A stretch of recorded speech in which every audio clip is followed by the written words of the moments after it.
Di kerajaan Baghdad yang makmur, Sultan Harun al-Rashid memiliki kebiasaan aneh setiap bulan Ramadan. Ia senang menguji kecerdikan para penasihatnya dengan teka-teki yang sulit dan bahkan kadang tidak masuk akal. Tahun ini, sang Sultan merasa ingin memberikan teka-teki paling sulit yang pernah ada, dan satu-satunya orang yang ia yakin bisa menjawabnya hanyalah Abu Nawas. Seperti biasa, di pagi hari sebelum matahari terbit, para penasihat kerajaan berkumpul di istana. Sultan duduk di singgasananya dengan senyum penuh misteri. "Wahai Abu Nawas, aku punya 3 pertanyaan untukmu hari ini. Jika kau bisa menjawabnya dengan benar, aku akan memberimu hadiah besar. Tetapi jika kau gagal, kau harus menjalani hukuman yang sudah kusiapkan." Abu Nawas, yang sudah terbiasa dengan keisengan Sultan, tersenyum santai. "Baiklah, Baginda. Apa pertanyaan pertama?" Pertanyaan pertama, berapa jumlah kurma di seluruh kerajaan? Sultan mengusap janggutnya sebelum mengajukan pertanyaan pertama. Abu Nawas, di bulan Ramadan ini, kurma menjadi makanan yang sangat penting. Sekarang, hitunglah, berapa jumlah kurma di seluruh kerajaan kita? Para penasihat lain langsung melongo. Bagaimana mungkin seseorang bisa menghitung kurma di seluruh kerajaan? Itu mustahil. Namun, Abu Nawas tetap tenang. Ia berpikir sejenak, lalu menjawab dengan percaya diri. "Wahai Baginda, jumlah kurma di kerajaan ini adalah sebanyak bintang di langit." Sultan tertawa. "Bagaimana bisa begitu?" Abu Nawas tersenyum. "Baginda, jika engkau tidak percaya, maka hitunglah sendiri jumlah bintang di langit. Karena hanya dengan menghitung bintang, kita bisa membandingkan jumlahnya dengan kurma." Para menteri saling pandang dan mengangguk kagum. Sultan pun tertawa keras. "Baiklah, kau menang dalam pertanyaan pertama. Sekarang, pertanyaan kedua." Pertanyaan kedua, di manakah tengah dunia? Sultan yang masih penasaran ingin menjebak Abu Nawas dengan pertanyaan yang lebih sulit. "Abu Nawas, katakan padaku, di manakah letak tengah dunia?" Beberapa penasihat mulai berbisik-bisik. Pertanyaan ini sangat sulit. Tidak ada seorang pun yang bisa tahu di mana pusat dunia yang sesungguhnya. Tapi Abu Nawas hanya mengangkat tongkatnya, menusukkannya ke tanah, dan berkata, "Disinilah tengah dunia, Baginda." Sultan mengangkat alisnya. "Apa maksudmu, Abu Nawas?" Abu Nawas menjawab dengan tenang, "Karena dari tempat inilah, jarak ujung timur dan ujung barat dunia adalah sama. Jika Baginda tidak percaya, silakan ukur sendiri." Sultan terdiam sejenak, lalu tertawa puas. "Abu Nawas, kau memang cerdik. Aku tidak bisa membantah logikamu." Pertanyaan ketiga, siapakah yang berpuasa sepanjang waktu? Kini, Sultan mengajukan pertanyaan terakhir, yang menurutnya pasti akan membuat Abu Nawas kewalahan. "Wahai Abu Nawas, kita semua tahu bahwa manusia berpuasa hanya dari fajar hingga matahari terbenam. Tetapi, adakah makhluk yang berpuasa sepanjang waktu tanpa pernah berbuka?" Para penasihat mulai menggeleng. Tidak mungkin ada yang seperti itu. Semua makhluk pasti butuh makan. Abu Nawas mengusap dagunya dan tersenyum sebelum menjawab, "Ya, Baginda, makhluk yang berpuasa sepanjang waktu adalah perut orang miskin." Sultan dan seluruh hadirin terdiam. Jawaban itu bukan hanya benar, tetapi juga penuh makna. Para penasihat yang sebelumnya menganggap pertanyaan ini tidak masuk akal, kini justru merasa terharu. Sultan mengangguk perlahan. "Jawabanmu bukan hanya benar, tapi juga penuh kebijaksanaan. Engkau telah mengingatkan kami akan nasib orang-orang yang tidak punya cukup makanan, bahkan di bulan suci ini.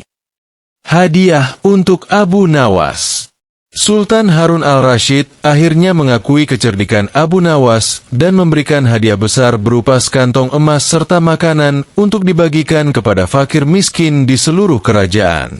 Sambil menerima hadiah itu, Abu Nawas berkata, "Terima kasih, Baginda. Tetapi hadiah terbaik adalah pelajaran bahwa di bulan Ramadan, kita tidak hanya berpuasa dengan menahan lapar dan haus, tetapi juga berpuasa dari keangkuhan dan lupa berbagi dengan sesama." Dan demikianlah, Abu Nawas tidak hanya memenangkan teka-teki sultan, tetapi juga memberikan pelajaran berharga bagi seluruh kerajaan. Di sebuah kerajaan yang makmur di tengah padang pasir, di bawah kepemimpinan Sultan Harun al-Rashid, hidup seorang lelaki cerdik dan jenaka bernama Abu Nawas. Ia terkenal bukan hanya karena kecerdasannya dalam menyelesaikan masalah, tetapi juga karena humornya yang khas dan kebijaksanaannya yang dalam. Masalah di bulan Ramadan. Bulan suci Ramadan telah tiba, dan kerajaan Baghdad dipenuhi dengan suasana ibadah.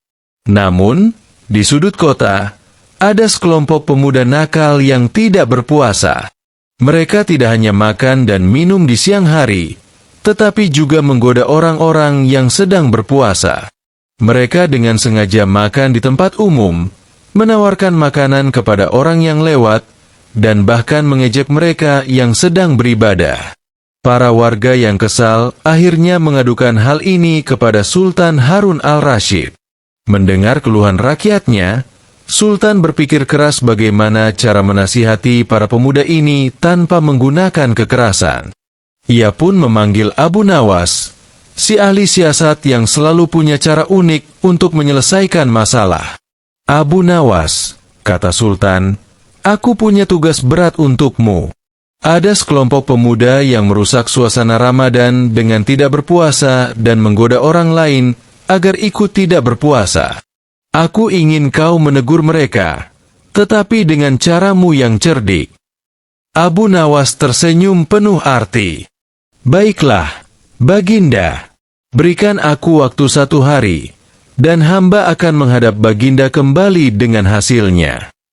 Rencana Abu Nawas. Keesokan harinya, Abu Nawas pergi ke tempat para pemuda itu berkumpul. Ia membawa sekeranjang besar roti dan kendi berisi susu. Begitu sampai di sana, ia duduk di tengah-tengah mereka dan mulai makan dengan lahap. Para pemuda itu terkejut. Mereka mengenal Abu Nawas sebagai seorang yang bijak dan terkenal di kerajaan. "Abu Nawas, apakah kau juga tidak berpuasa?" tanya salah satu pemuda dengan heran. Abu Nawas dengan santai menjawab, "Mengapa aku harus berpuasa? Aku hanya mengikuti apa yang kalian lakukan. Kalian tidak berpuasa, jadi aku pikir itu adalah hal yang biasa di sini." Para pemuda tertawa senang. Mereka berpikir bahwa Abu Nawas telah bergabung dengan mereka. Tapi kemudian, Abu Nawas melakukan sesuatu yang lebih mengejutkan. Ia mengambil sepotong besar roti, memakannya perlahan-lahan, lalu dengan wajah puas berkata, "Aku juga berpikir, jika aku mengikuti kebiasaan kalian yang tidak berpuasa, mengapa aku tidak sekalian mengikuti kebiasaan buruk lainnya?" Lalu Abu Nawas mulai melakukan hal-hal aneh.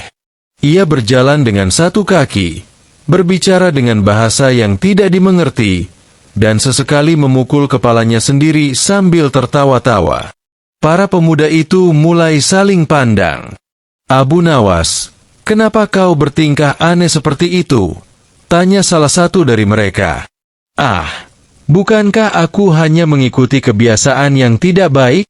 Kalau tidak berpuasa saja bisa dianggap wajar, maka melakukan hal lain yang aneh pun tidak masalah, bukan?"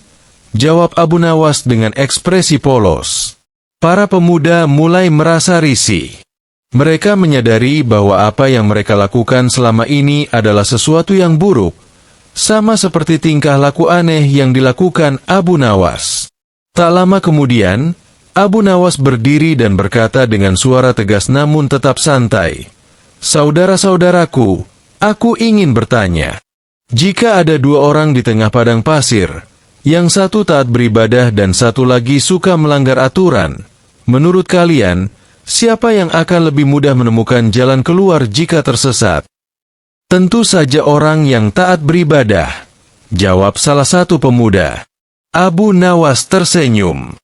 Nah, itulah intinya. Puasa adalah peta yang membimbing kita dalam kehidupan. Jika kita meninggalkan peta itu, kita akan tersesat tanpa arah. Hari ini aku mengikuti kalian agar kalian bisa melihat cermin diri sendiri. Jika aku terlihat bodoh dengan perilaku aneh tadi, bayangkan bagaimana kalian terlihat di mata orang lain ketika kalian makan dan mengganggu orang yang berpuasa. Para pemuda itu terdiam. Mereka merasa malu dan akhirnya menyadari kesalahan mereka. Hasil dari kebijaksanaan Abu Nawas. Sejak hari itu, para pemuda tersebut mulai berpuasa dan tidak lagi menggoda orang lain. Mereka bahkan menjadi lebih rajin beribadah. Ketika kabar ini sampai ke telinga Sultan Harun al-Rashid, ia tertawa puas dan berkata, "Abu Nawas, kau benar-benar seorang yang luar biasa. Dengan humor dan kebijaksanaan, kau telah memperbaiki hati mereka tanpa kekerasan." Dan begitulah, sekali lagi, Abu Nawas menggunakan kecerdasannya untuk mengajarkan pelajaran hidup yang berharga.